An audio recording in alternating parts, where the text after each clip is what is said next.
Hi, I'm Bill, and I'm providing a thickness update on one of the holdings of our eco equity portfolio, the Microsoft Corporation. We believe that cloud computing is critical infrastructure in our economy. We've evaluated the sector and identified Microsoft as the one company that meets our thickness criteria. I'm going to describe four actions that they've taken that are thick since we've added them to our portfolio. Here's the first one. Microsoft is building a new data center in Virginia using wood rather than traditional steel and concrete. The type of wood they're using is called cross-laminated timber, a prefabricated wood that is strong, lightweight, and fire resistant. Constructing data centers with this type of wood allows Microsoft to reduce the embedded carbon footprint by 35% compared to the traditional steel design, and by 65% compared to the traditional concrete design. This is important because cement accounts for 8% of carbon emissions, and steel accounts for 7%. And speaking of steel, here's a second thing. Microsoft made a 300 million euro investment in a Swedish company called Swegra, a large-scale green steel plant that manufactures steel using green hydrogen for its thermal energy, reducing the amount of carbon required by 95%. And speaking of thermal energy, data centers create a lot of heat and they need to be cooled.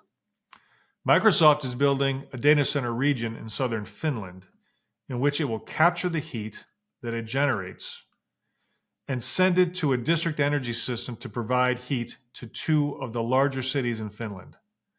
Microsoft will do this by transferring the heat into water and piping it into the district energy system, allowing these communities to save on the energy they would otherwise consume to create the heat. And finally, Microsoft has committed $1 billion to what it calls the Climate Innovation Fund to invest in ventures that accelerate the development of climate solutions. The Climate Innovation Fund invests in four areas: carbon-free electricity, advanced materials, sustainable materials, and carbon removal.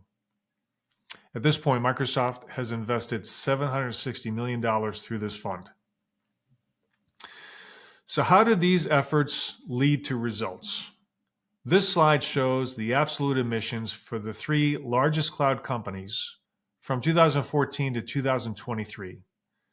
This includes Scope 1 emissions, which come directly from the business operation, and that's in the color blue, and Scope 2 emissions, which come from energy that the companies purchase from the grid, and that's in the color gray.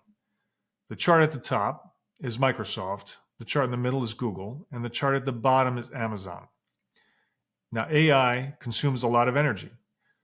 Look at absolute emissions for these companies. Total emissions of Microsoft have declined since 2020, when cloud computing began its rapid growth phase.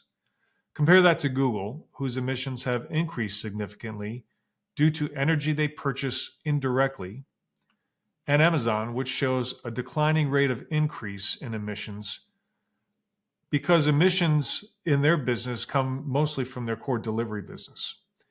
So after evaluating the hyperscalers in the cloud, this is why we consider Microsoft the thickest and worth our investment capital.